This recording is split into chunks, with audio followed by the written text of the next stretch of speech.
Bonjour à toutes et à tous. Merci d'être toujours aussi nombreux au rendez-vous webinaire d'Apsia.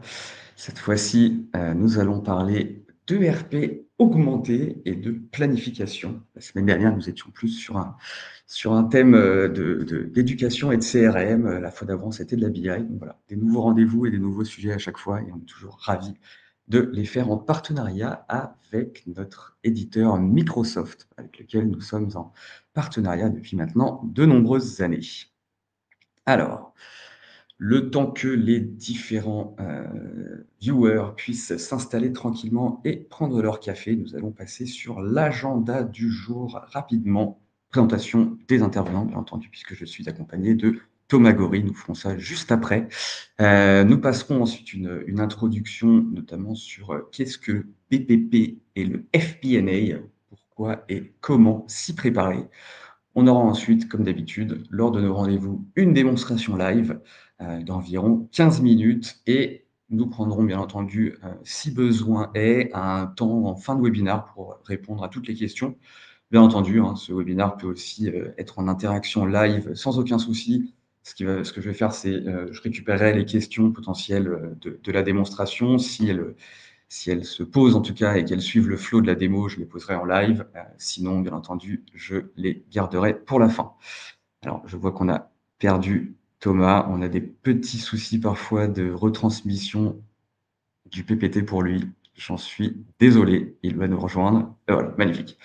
Donc, le temps qu'il puisse reprendre la parole tranquillement et qu'il remette son micro. Donc, je suis Thomas Le Sueur, fais partie de l'équipe marketing d'Apsia. J'ai le plaisir de suivre les différentes line of business, CRM, ERP et BI, puisque nous sommes effectivement ce que l'on appelle un one-stop shop digital, c'est-à-dire un vendeur que vous pouvez aller voir pour aller couvrir à peu près n'importe quel besoin de la chaîne de valeur de votre entreprise, que ce soit encore une fois de l'implémentation des projets jusque même après avec voilà, des cellules comme la business intelligence, l'intelligence artificielle, etc. Et Thomas, si jamais tu as récupéré le, le network, je te laisse te présenter rapidement et nous dire un peu qui tu es. Ça devrait être bon. Ouais. Bon, bah, bonjour Thomas, bonjour à tous. Donc du coup, je suis Thomas Gory, je suis Digital Transformation Expert chez Appsia. Donc j'ai été diplômé d'un master en finance, à la suite duquel j'ai pu travailler en FP&A. Et donc chez Appsia, j'ai pu mettre les mains dans ce très bel nouvel outil qui est la aujourd'hui. Exactement, et ça me laisse parfaitement l'introduction pour la suite des événements. Donc, on avait effectivement mis comme titre, on parle de d'ERP augmenté. Et les gens nous demandent un petit peu pourquoi on utilise ce wording. Bien simplement puisqu'il s'oppose un petit peu à ce que l'on avait avant, à savoir la méthodologie un peu best of breed. Voilà, aujourd'hui, on faisait l'acquisition d'un software comme un ERP, on allait voir un éditeur spécialisé, on prenait un ERP, on l'intégrait dans notre système d'information, on essayait de le connecter au reste de son SI et forcément, parfois, c'était compliqué. Mais voilà, on allait piocher en fait différents outils, un CRM, un ERP, un WMS pour la logistique, etc. Et on essayait voilà, un peu d'interconnecter tout ça. Et ça, c'était vraiment l'approche qui était la plus préconisée, on va dire, il y a une petite dizaine d'années. Et depuis peu, les éditeurs dont Microsoft font partie ont décidé pardon, de changer un peu de paradigme et de se dire voilà, plutôt que d'aller laisser les gens aller chercher des best-of breed un peu partout à droite à gauche, eux, ce qu'ils vont faire, c'est créer une one platform. Donc ici, par exemple, chez Microsoft, ça s'appelle la Power Platform.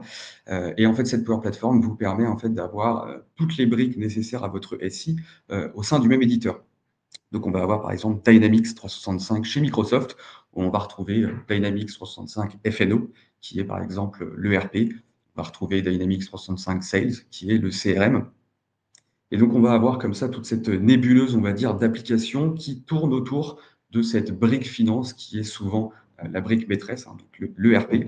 Et autour, pareil, de ces produits, on va retrouver ce qu'on appelle, voilà, vous le voyez en dessous, un Power BI, Power Apps, Power Automate, Power Visual Agent et Power Pages, qui sont en fait des applications, on va dire, secondaires, mais qui s'intègrent parfaitement au parc applicatif et qui vous permettent cette fois-ci d'exploiter les données issues de vos différents outils. Donc avec Power BI, hein, vous le connaissez tous, pour la visualisation des données, Power Apps pour créer bien entendu des petites business apps à droite à gauche pour combler un petit peu les trous dans la raquette, Power Automate qui va vous servir bien entendu à déplacer vos données et à créer des connexions entre tout ça. Donc voilà, donc, avant, on allait voir différents acteurs du marché, souvent spécialisés, de façon à avoir les meilleurs outils et on se débrouillait comme on pouvait hein, pour connecter tout ça.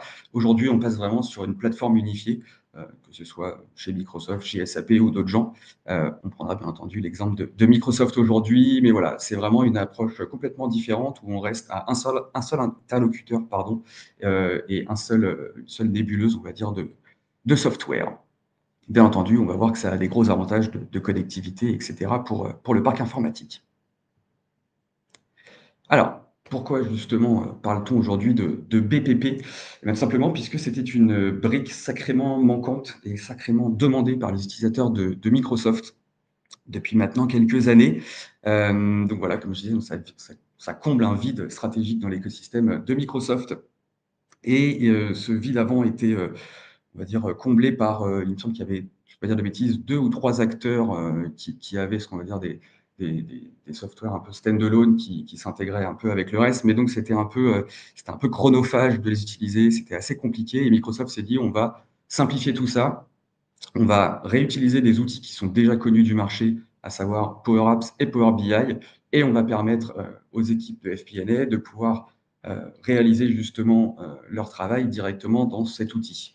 Alors Thomas, toi qui l'as plus utilisé que moi et qui connais un peu mieux la valeur, toi qui en as peut-être aussi utilisé d'autres, qu'est-ce que ce seraient les gros avantages? Qu'est-ce que tu apprécies en tout cas dans l'utilisation de la BPP?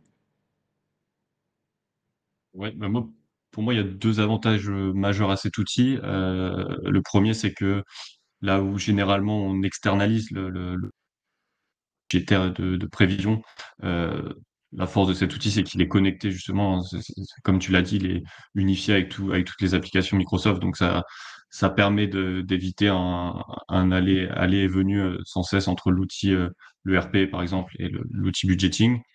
Et si je prends un exemple, ça évite, heu, un possible mapping entre notre ERP et notre outil de budgeting. Pour moi, le deuxième avantage, c'est mon expérience perso depuis que je l'utilise, c'est que c'est un outil quand même facile d'utilisation, assez intuitif à utiliser. Donc voilà, ça permet de travailler assez sereinement et facilement, avec l'outil, ouais.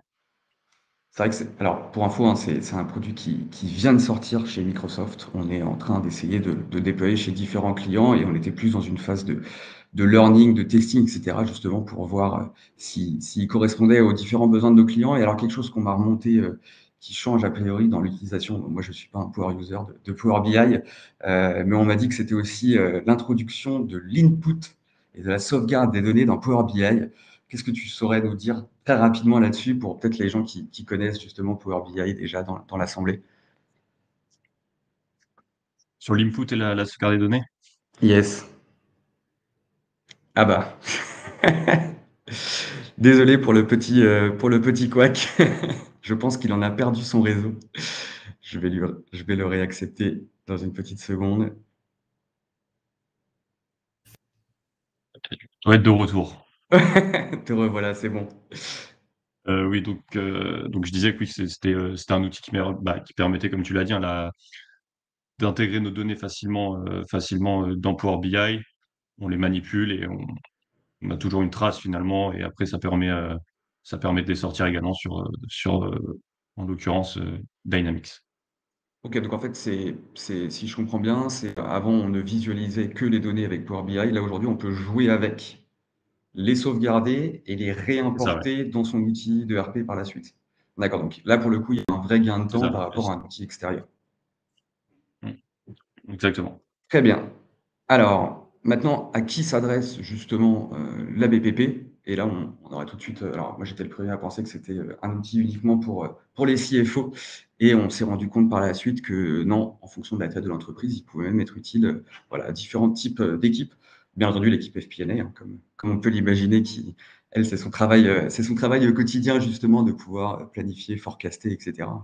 je ne vous apprendrai pas votre boulot. Mais par contre, effectivement, alors après, c'est plus CFO et contrôleurs de gestion qui, eux, vont plutôt venir dans le pilotage et l'approbation justement de ces données. Et puis en dernier, on a aussi ce qu'on appelle les équipes opérationnelles, puisqu'on le verra à travers les exemples.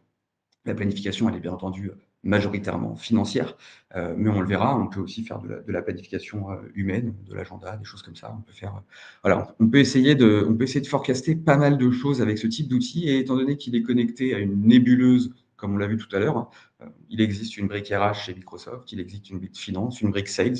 On peut imaginer un directeur commercial qui pourrait essayer voilà, de planifier peut-être même des hausses de prix, des choses comme ça. On a un petit livret d'exemples qu'on verra par la suite. Mais un point important, par contre, c'est qu'aujourd'hui, il est même uniquement utilisé pour ceux qui ont déjà le l'ERP Business Central ou le l'ERP Dynamics F&O, puisque, on le verra dans le pricing se fait à travers une upgrade de licence. Donc, pour le moment, si vous n'êtes pas équipé d'un de ces ERP, malheureusement, ce produit n'est pas encore disponible. À voir, hein, encore une fois, il est tout récent, donc peut-être que Microsoft fera le nécessaire pour ouvrir les écoutilles. Si jamais, alors, on a fait un petit sondage pour justement connaître un petit peu la part. Nous, on était principalement à la base intégrateur. Je vais vous ouvrir.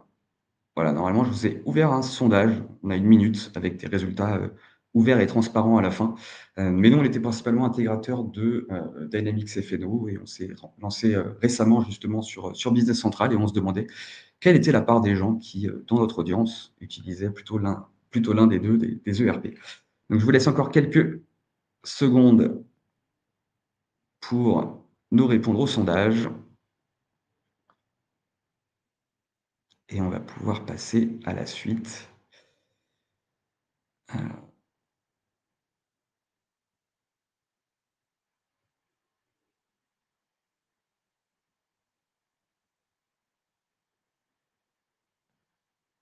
Et là, pour l'instant, vous êtes uniquement chez les concurrents. Je pensais qu'on aurait quand même une majorité de personnes de chez Microsoft, mais pour l'instant, vous êtes plutôt chez les concurrents, donc peut-être à l'écoute justement de ce qui se passe sur le marché. Donc justement, si vous êtes, c'est magnifique, ça m'a fait une magnifique introduction pour la slide d'après. Si vous êtes équipé d'un ERP concurrent, vous vous demandez peut-être quel est l'avantage justement de la BPP par rapport à des softwares de FP&A classiques. Premier avantage, l'intégration avec Power BI. Power BI, c'est un peu devenu la référence comme Excel. Quasiment tout le monde. Alors là, pour le coup, peu importe l'ERP que vous utilisez, on a des éditeurs que ce soit chez Git, c'est SAP, tout le monde utilise Power BI.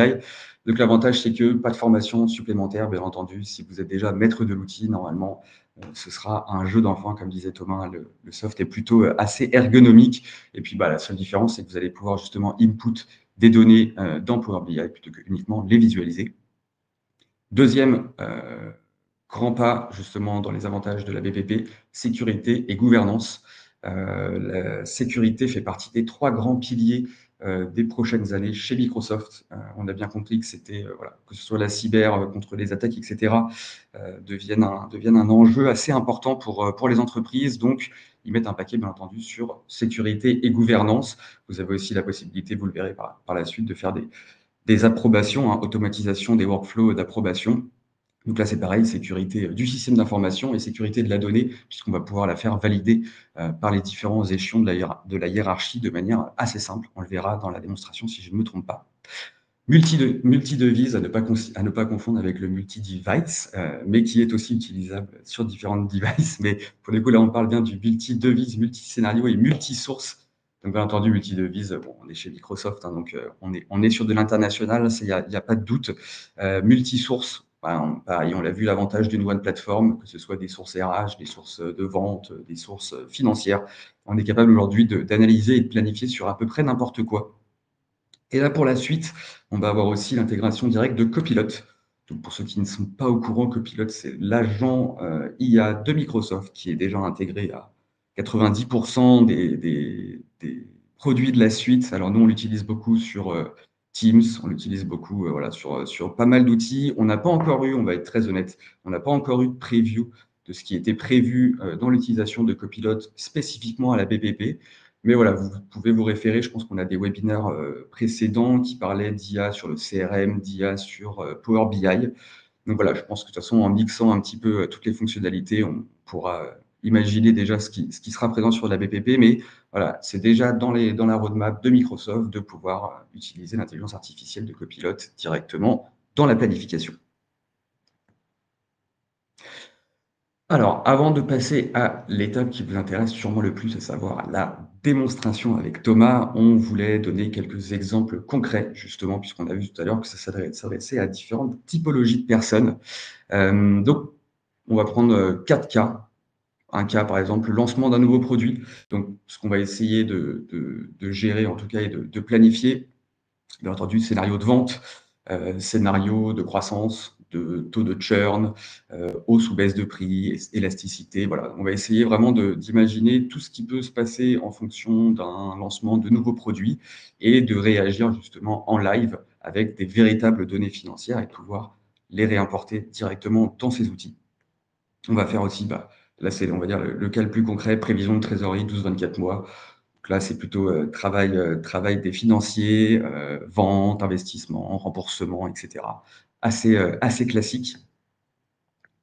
On parlait tout à l'heure des équipes opérationnelles, donc on peut bien entendu utiliser la BPP pour la planification des effectifs, donc là plutôt du côté des ressources humaines. On prend par exemple le cas d'Apsia, hein, l'humain est bien entendu au cœur de nos préoccupations et au cœur de notre business, donc pouvoir simuler ce qui va se passer en fonction, voilà, on intègre nos différents taux de départ, taux de staffing, etc. Et on essaie de jouer avec les indicateurs pour simuler potentiellement les départs, simuler les recrutements, simuler les hausses, simuler les prix. Voilà. On est capable de jouer avec pas mal de paramètres différents. Et enfin, dernier exemple, une réduction des coûts. Donc là, pareil, assez classique. On va essayer d'identifier les leviers d'économie, simuler des réductions de lignes de dépenses, prioriser l'investissement selon le ROI. Ça, je pense que c'est le cas qu'on imagine, pareil que le précédent. Hein. C'est assez classique. Et donc, ce que je vous propose directement, c'est de passer la main à Thomas, qui va pouvoir nous faire une démonstration un peu plus contextualisée que des exemples macro comme cela. Euh, et normalement, je vais jouer le rôle de son N+2, qui sera là uniquement dans la validation de son travail d'expert. Je te laisse me prendre la main si tu veux, Thomas. Partager mon écran. Alors, hop, j'accepte. Et je vois ton écran. Je te laisse commencer. Très bien, c'est parfait. OK, donc pour commencer la démo, je vais partir de Dynamics, donc FNO. Pour mettre un peu de contexte, hein, pour la démo, on va dire qu'on on a nos chiffres actuels. Donc là, en l'occurrence, pour nous, ça va être l'année 2023. On veut planifier l'année suivante, 2024. Mais ayez toujours en tête qu'il est donc là, on fait l'année N pour l'année +1. Il est également possible de faire des prévisions, heu, partant du semestre 1 et pour prévoir le semestre 2, par exemple, ou trimestre par trimestre ou même mois par mois, voilà. Pour simplifier, nous, on va faire ça sur une année, mais il est possible de varier la temporalité, évidemment. Donc là, ce que je voulais vous montrer, c'est tout simplement la balance de notre année 2023, où on voit que en fonction des dimensions financières, hein, qu'on a rentrées, qu'on a, dans notre système, on a voilà une balance, hein, pour chaque dimension. Donc là, en l'occurrence, si on prend la première ligne, hein, c'est la dimension churn liée au produit 1, ainsi de suite, hein, voilà. En ce qui concerne les ventes, ici, c'est ce qui concerne les OPEX, on a une dimension financière différente. Mais voilà, l'idée, c'est ici on a notre balance, une ligne par type de produit, heu, de nos chiffres actuels. Avant de passer à Power BI, je vais passer un peu au paramétrage. Comment on paramètre cette application? On retrouve ici les dimensions que j'ai évoquées précédemment. On voit les produits, on voit les customer categories, par exemple. Cette page, c'est une page de paramétrage. C'est très facile d'ajouter, d'enlever des dimensions. Thomas parlait tout à l'heure, par exemple, tout à fait le faire, ici, hein. Vous voyez qu'il y a une ligne ajoutée, la possibilité d'ajouter une ligne. Donc c'est assez, voilà, c'est cette page qui sert de base pour le paramétrage et qui est assez, intuitive également. possibilité d'ajouter des produits, des catégories d'OPEX lorsque le besoin se fait sentir. Et si je prends un exemple, hein, on peut partir du postulat qu'on avait, par exemple, un produit 1 pour l'année 2023. On veut que on souhaite développer un produit 4 sur les mêmes bases du produit 1. On ajoute ce produit numéro 4 et après on l'aura dans notre base Power BI pour faire nos prévisions. Et pour finir avec cette page de paramétrage, on a nos cubes. Donc les cubes, c'est finalement le lien qui est fait entre les dimensions et les valeurs. Donc là, pour le coup, nous, on en a 3. On en a 2 qui nous sont vraiment utiles. C'est un cube qui prend les valeurs des ventes, un cube qui prend les valeurs des OPEX. Et voilà, ça lie, vous voyez, hein, ça lie les dimensions avec les, les valeurs, hein, qu'il y a. Donc, donc voilà pour ça. Et donc, si je rentre un peu plus dans le cœur du sujet, donc on arrive sur Power BI.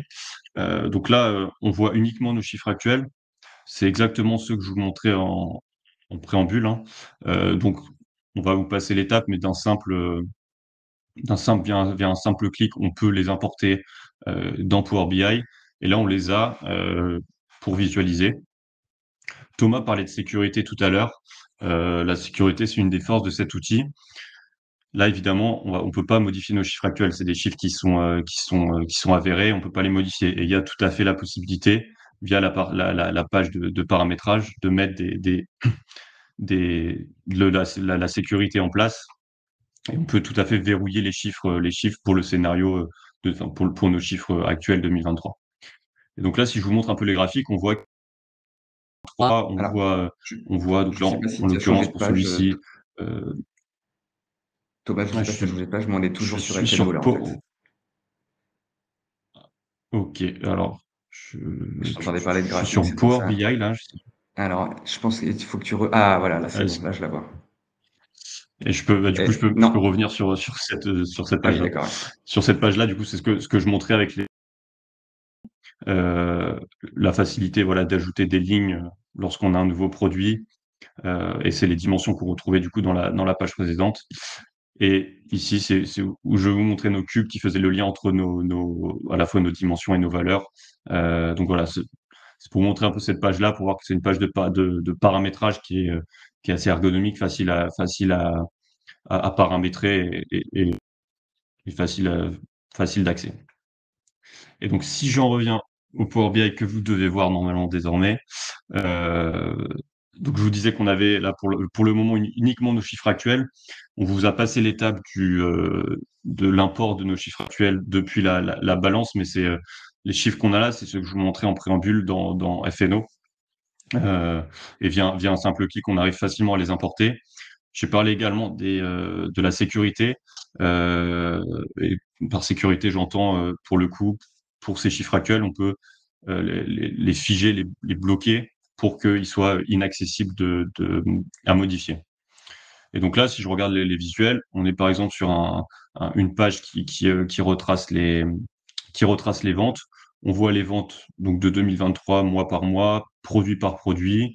On a ici la quantité qui a été vendue et puis après un petit graphique sur le mois, sur ce qui s'est fait à la fois au niveau des ventes et à la fois au niveau de la marge brute.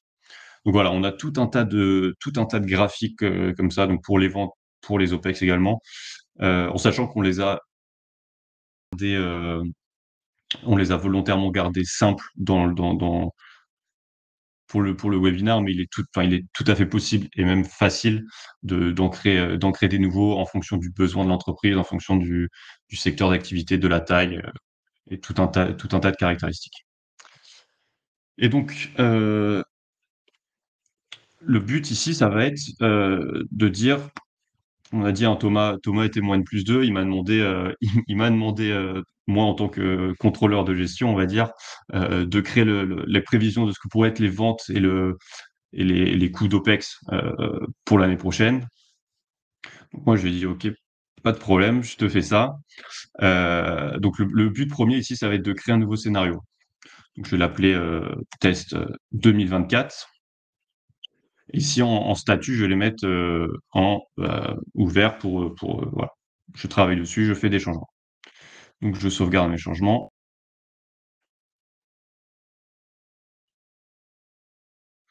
Hop, ici on retrouve bien, hop, si je vous montre les cubes, les 3 cubes, donc là en l'occurrence ce qui va nous intéresser ça va être le cube des ventes et le cube des OPEX.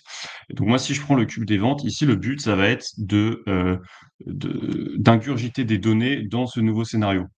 Et donc moi là ce que je vais faire c'est tout simplement de prendre mon scénario des chiffres actuels de 2023 et je vais les copier sur le nouveau scénario que je viens tout juste de créer. Donc là on voit qu'il vient d'apparaître, hein, test 2024.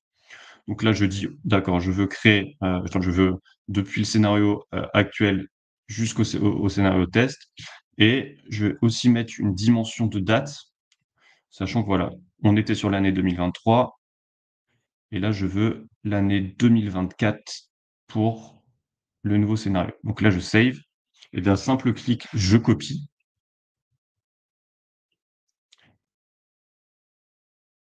Les données ont été copiées. Je vais faire exactement la même manipulation pour mes OPEX. Donc, je toujours en actuel à test 2024 et de date donc de l'année 2023 à l'année 2024. Hop, et donc là, je copie. Donc là, le but, en fait, c'est de dire, OK, on va partir de nos chiffres 2023 et en jouant avec les visuels et avec les chiffres, on va pouvoir atterrir aux prévisions en fonction des demandes qui m'ont été adressées par mon N par mon N plus de Thomas. Et donc là, on voit que le scénario est apparu, donc test 2024. Et donc là, je le choisis, je change la date. Et donc là, on voit que j'ai bien des chiffres qui sont apparus dans ce nouveau scénario. Et là, le but, ça va être tout simplement de jouer avec les chiffres. Donc là, on peut, bon, sur ces visuels, on les voit par customer category, on voit les totaux, etc. Si je vais sur le visuel d'après, une nouvelle fois, il faut que je refresh.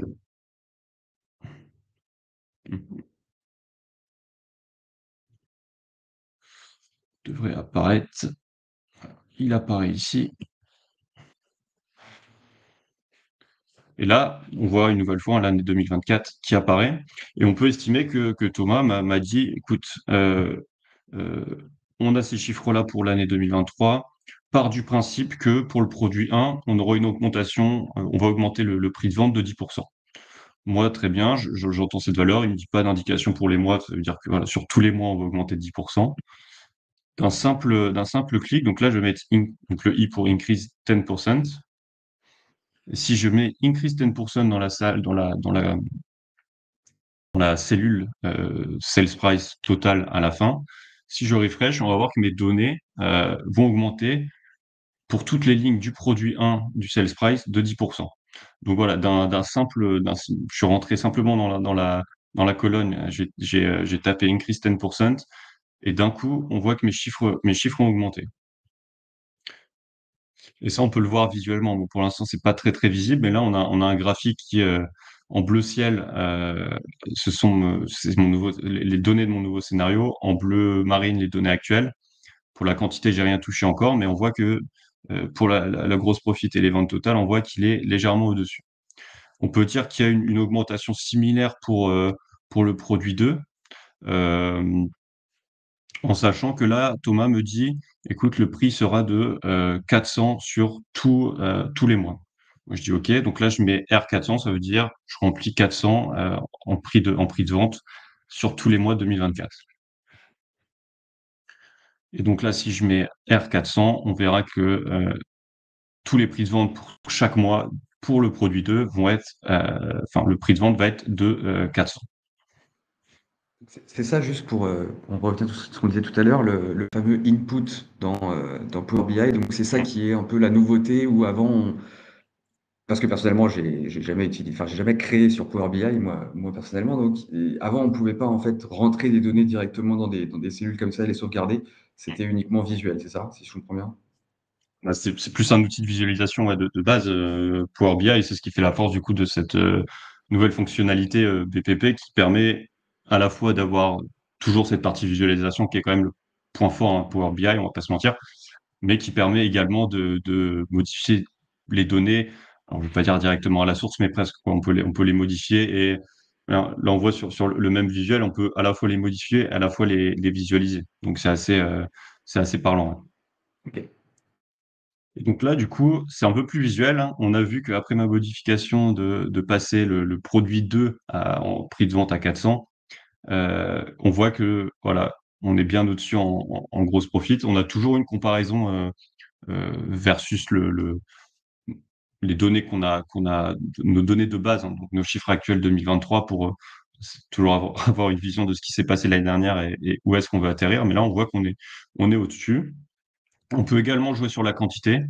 Heu, Thomas peut me dire, le produit 1, on va augmenter les ventes l'année prochaine, on va atterrir aux alentours de, voilà, on peut dire 5 000, allez, un peu plus que 5 000. Et là, si je save et que je rafraîchis la page après, voilà, on voit que ici, encore une fois, hein, comparaison avec les chiffres de 2023, on est au-dessus, très bien. Encore une fois, on a gardé ces visuels assez simples, hein, mais il y a tout à fait la possibilité d'en ajouter des nouveaux un peu plus, peut-être ergonomiques, mais voilà. On voit, à travers un simple visuel matriciel et un visuel en barre, on modifie très rapidement nos données de notre nouveau scénario et là, visuellement, on voit ce qui se passe pour nos ventes, ce qui se passe pour notre marge brute, pour notre nouveau scénario. Heu, on peut bien entendu faire la même chose pour nos OPEX. Donc là, je prends mon petit scénario et là, Thomas a pu me dire également une petite augmentation, alors pour la catégorie, personnelle de, on peut dire, allez, 5 pour l'année 2024. Hop, et là, si je refresh, voilà, et il peut même me dire, pour les mois de juillet et août, tu me mets à 20 000, on aura des dépenses, ouais, extraordinaires, on va dire. Et donc là, si je mets ça, voilà, on voit que, alors c'est enregistré uniquement pour juillet pour le moment. Je vais faire pareil sur août et ça va être visuel comme ça. Et là, on voit que sur ce graphique-là, on voit bien désormais qu'il y a une modification à la fois sur juillet, à la fois sur août, et on voit bien encore une fois la comparaison avec notre scénario de base, le scénario actuel. Donc voilà. Je vais insister aussi sur une chose, c'est que si je reviens par exemple sur le visuel précédent, on voit ici produit 1, produit 2, produit 3. Thomas, tout à l'heure, dans les exemples, nous parlait d'optimisation, et que c'était un outil qui pouvait se tourner, qui était dédié à la fois aux équipes finance, FP&A ou DAF contrôle de gestion, mais également aux opérationnels. On peut tout à fait imaginer que dans notre entreprise, on ait un responsable produit 1, un responsable produit 2 et un responsable produit 3. Et via cet outil, ces responsables, hein, peuvent être chacun responsable de créer leur budget justement ou leur prévision de vente pour le coup là, pour l'année 2024. On peut tout à fait imaginer ici donner uniquement le responsable, le responsable produit 3, on va dire monsieur Quentin, on peut lui donner uniquement la vue sur le produit 3 et bloquer l'accès au produit 1, produit 2. Lui pourra faire ses petites modifications, les envoyer à la validation du CEO Thomas et ça peut être également le cas pour chaque responsable de produit. Voilà, c'est aussi ce qui fait la force, hein, de cet outil, c'est qu'il est à la fois facile d'utilisation, donc les personnes qui ont pas forcément de clés ni en Power BI ni en finance peuvent l'utiliser assez intuitivement et on peut mettre de la sécurité des données à la fin afin de donner uniquement une certaine vue à certaines personnes. Et donc là, on va dire que en tant que contrôleur de gestion, j'ai fini mon budget. Donc, bon, j'ai fait des manipulations assez simples, hein, mais on peut évidemment aller plus loin, jouer avec les graphiques en barre, jouer avec ces graphiques également, jouer avec les graphiques matriciels, rentrer les valeurs directement en brut. Et une fois que j'ai fini, on a créé une petite page visuelle de KPI. C'est toujours important de les avoir en tête, hein, quand on est en finance, avec pour le coup, on a mis le total des ventes, le total de la marge brute et le total de la marge nette. Et là, on peut tout à fait imaginer que Thomas, mon CEO, qui m'a demandé de faire le budget, on peut tout à fait uniquement lui envoyer cette page-là. Lui, en tant que CEO, il a une vision assez rapide de ce que j'ai fait. Donc là, on voit, il a trois chiffres qui ressortent. La comparaison, toujours avec les actuels de 2023. Le split, donc pour les sales et la gross profit, il est fait par produit. Euh, le split pour les OPEX par centre de coût, et puis après un graphique qui montre la marge nette, hein, en fonction des mois. Et voilà, lui, d'un graphique assez visuel, il peut dire, OK, alors là, ça me va, là, tu peux changer ça, ça, ça. Et ça évite de partager, on va dire, cet outil et Oh, excusez-nous, nous avons perdu Thomas. Je vais le réaccepter. Sur les aléas du direct, comme on dit.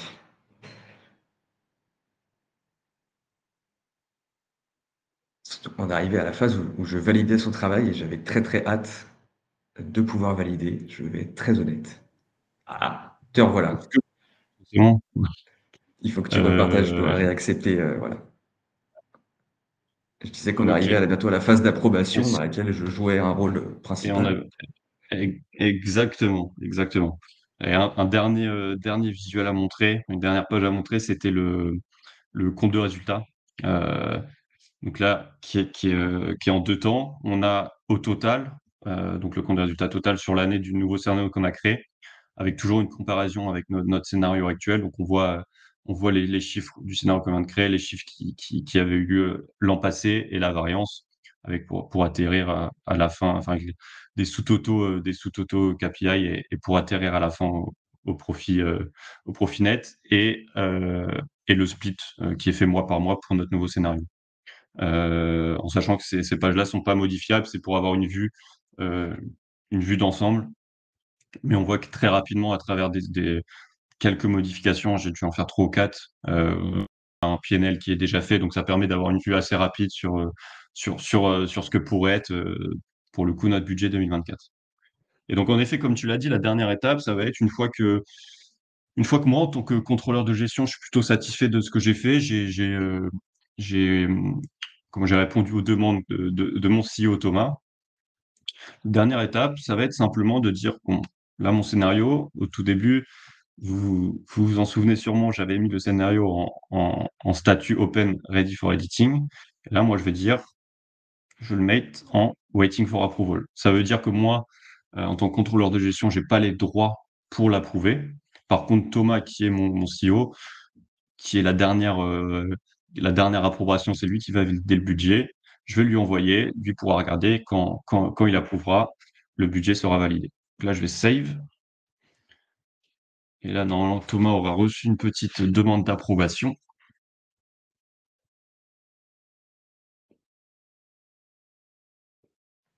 J'attends 2 secondes, hein. Alors, pour info, normalement, je la reçois directement sur Teams. Malheureusement, je ne peux pas partager mon Teams à l'écran. Alors, attends, C'est ça. je vais me remettre en ligne. Ça va peut-être changer quelque chose. Puis c'est aussi ce que tu disais tout à l'heure, en fait, que tous les outils étaient connectés. Là, cette approbation se fait via Power Automate. Donc voilà, faut créer simplement un flux qui est, encore une fois, assez ergonomique à créer, et Thomas reçoit la demande d'approbation après ça. Eh bien, écoute, bizarrement, autant dans la répétition il y a 1 heure, ça marchait parfaitement. Autant là, je ne reçois pas la notif pour le moment. On va laisser quelques secondes. Au pire des cas, on va uniquement la simuler.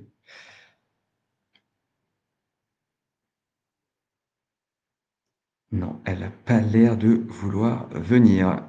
Tu peux pas la relancer peut-être? Non, une fois que c'est lancé. Je, alors, je peux la relancer. Euh, euh, alors, hop.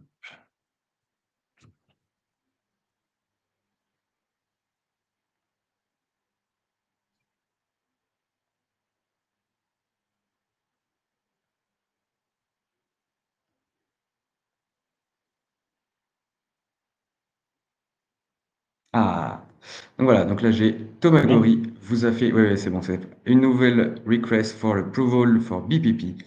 Et donc là, j'ai la possibilité de regarder directement et d'approuver. Donc je clique sur approuver puisque je trouve que ton travail était exceptionnel et normalement, ça y est, le statut devrait changer. C'est fait.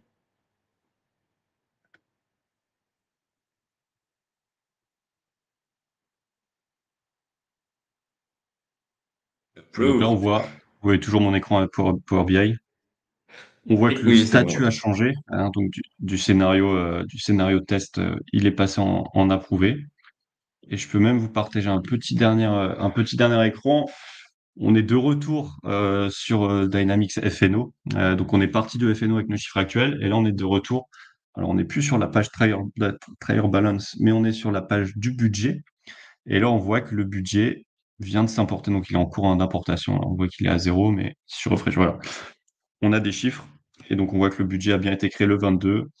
Il arrive dans Dynamics avec toujours nos dimensions financières, ce qu'on a validé, voilà, voilà, les ventes, les COGS. Donc voilà, c'est qu'on peut dire que la boucle est bouclée et qu'on est parti de nos chiffres actuels, on les a manipulés assez rapidement dans Power BI et là on les a réinjectés dans Dynamics FNO, dans la partie budget. C'est là qu'on voit l'intérêt, encore une fois, de ce One Platform unifié. Bah forcément, quand tous les outils appartiennent au même éditeur, ils communiquent tous hyper bien entre eux. Donc voilà, on en revient au même argument, centraliser le tout, forcément, ça simplifie la vie. Alors, j'ai regardé le chat depuis tout à l'heure, je vois il nous reste quelques minutes, on n'a pas forcément eu de questions, je vais re-regarder. Alors, effectivement, on est peut-être passé un tout petit peu trop vite au tout début. La seule question qu'on a eue, c'est par rapport à tout ce qui est éléments de tarification. Mais en fait, la BBB est réservée pour le moment uniquement aux utilisateurs de Business Central et de Dynamics FNO. Mais par contre, alors, si vous n'êtes pas équipé de ces deux outils, je n'ai pas de réponse à vous apporter pour le moment. Mais bien entendu, si Microsoft communique avec nous des avancées, on les communiquera avec l'ensemble de nos utilisateurs. Par contre, si vous êtes effectivement déjà utilisateur de 365 ou de Business Central, il me semble, alors si vous êtes déjà sur des versions premium, eh bien l'outil est accessible gratuitement pour vous. Si par contre vous êtes en licence classique et que vous upgradez en licence premium, vous bénéficierez justement de la BPP. C'est pour ça qu'on ne peut pas le faire en version standalone puisqu'elle nécessite des licences premium de l'ERP. J'espère avoir été suffisamment clair. C'est clairement une des parties les plus compliquées, le pricing comme à son habitude. Mais voilà, n'hésitez pas au pire à nous contacter en direct et on se fera un plaisir soit de vous faire des simulations, soit de vous accompagner même dans l'implémentation d'un nouvel ERP. En tout cas, merci Thomas pour cette démonstration très complète. On va, je pense, l'upload sur YouTube si jamais vous souhaitez la diffuser en interne. Je te remercie d'avoir participé. Je remercie notre audience de nous avoir écoutés, d'être toujours aussi nombreux présents à nos différents événements. On vous souhaite une excellente fin de journée et à bientôt. Je crois que notre prochain rendez-vous est dans un mois tout pile. Mais cette fois-ci, il sera dédié à la TVA et à SAP. Donc, si ce sont des sujets qui vous parlent, n'hésitez pas à regarder directement sur notre chaîne. On organise au moins un événement par mois. Bonne journée à toutes et à tous et à bientôt. Merci, au revoir.